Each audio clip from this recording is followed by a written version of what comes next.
I'm Tina and welcome back sa aking YouTube channel. So in today's video, ay gagawa ako ng no makeup look. I know hindi na to bago. Sobrang tagal na nito na trending. But gusto ko pa rin tong itry or gawin sa aking channel. Ito naman din talaga usually yung look ko for everyday. Yung tipong simple and fresh look lang. So yes, gawin natin ng no makeup look. So without further ado, let's start it. So first na gagamitin ko ay itong sunscreen na Atomy. Ito na yung pinaka pang base ko. Moisturizer, and then sunscreen, and then para na rin siyang BB cream as you can see. Yan, kulay beige siya.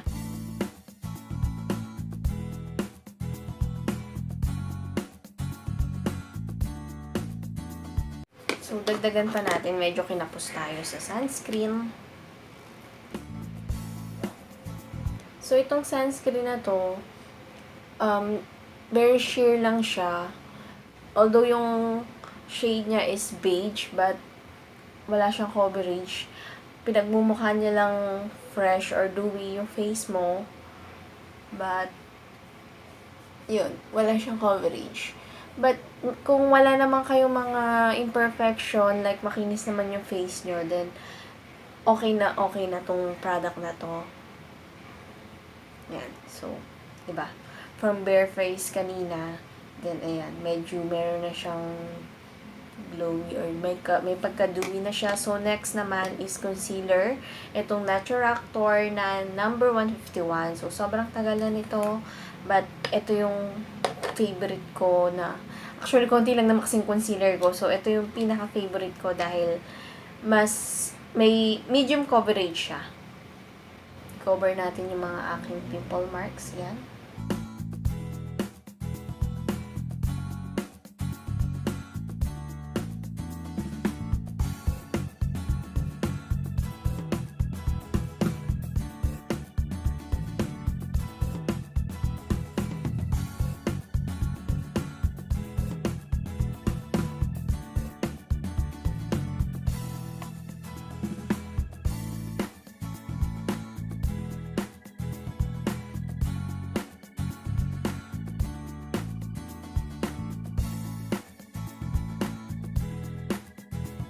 So, yan, di ba? Okay na siya. Then, next naman is pangkilay. Itong Curline na Best Brow Liner. Ang shade nito is brunette. So, this one is perfect siya for everyday. Dahil sobrang simple lang ng dating niya sa kilay.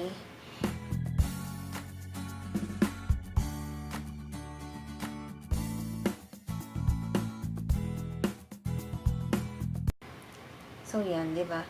It looks natural. Hindi siya yung bonggang-bonggang pang kilay. But, gusto ko to for everyday.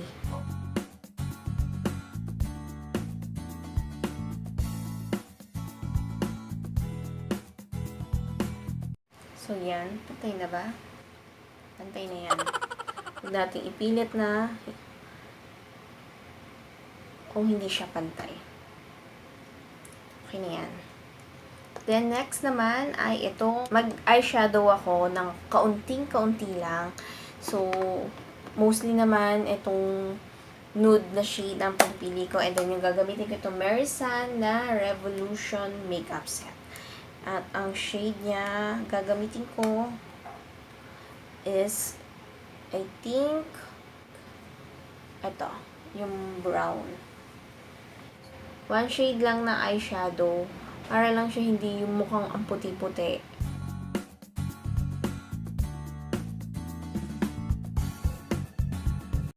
Para lang medyo iba yung dating ng eyes kumpara sa buong face dahil sobrang, ayan, kung nakita-pansin niyo naman, di ba, pumushow yung mukha ko.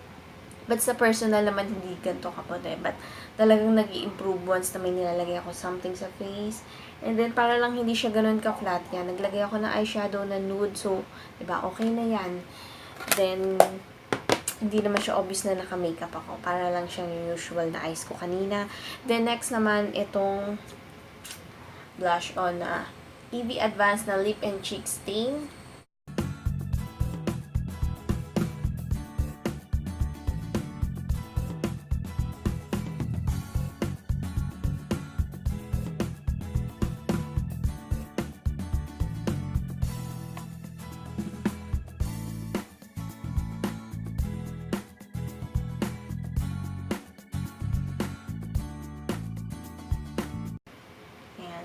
para ka lang tisay kunwari. Charot.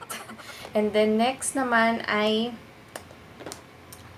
magka-curl lash ako. And then, yung mascara na gagamitin ko, itong Maybelline Hyper Curl Volume Express. Sobrang tagal na rin to sa akin, but still, nagagamit ko pa rin siya. In fairness naman.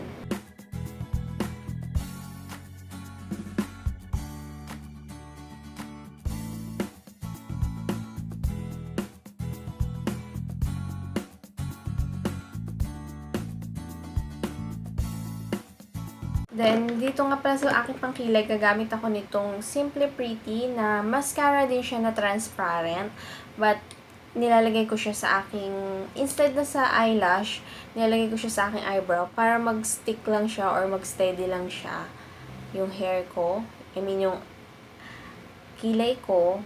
Kasi, may mga case na ito bumabagsak yan or bumababa. So, kailangan kong gumamit nito.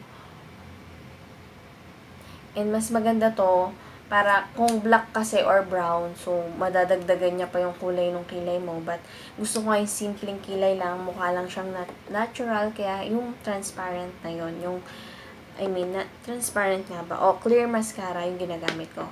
Then, after naman yan is mag-eyeliner ako. This one, ng Eyeshadow. So, hindi naman siya totally bonggang-bongga eyeliner. Yung hindi naman siya totally obvious na naka-eyeliner ako. Konting-konti lang. Yung para lang may ibang impact yung eyes.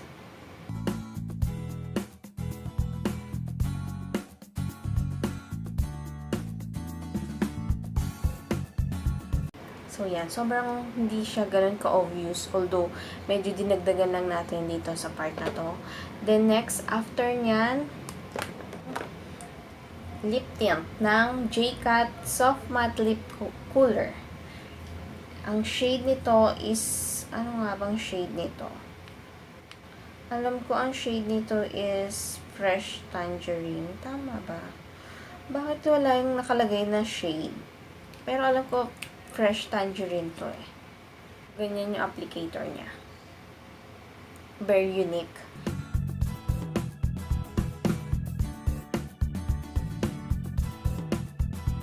Sobrang simple lang ng shade na to. Kapag yung gusto niyo yung talagang halos hindi obvious na naka-makeup kayo, or naka-lipstick, or lip tint, maganda yung gantong shade. And then, last is yung powder para naman mag-set siya, or hindi siya totally parang, alam niyo na, sobrang dewy. Although hindi naman sobra, may konti lang sa part na to. But, we have to set this with the powder. Naks, nag-English. Ako na. Baka mabash ako na dahil sa pag-English.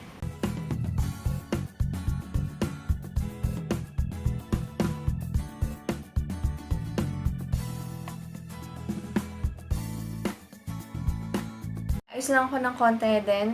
Babalikan ko kayo. Actually, ito pa rin yung suot ko. Naglagay lang ako ng clip.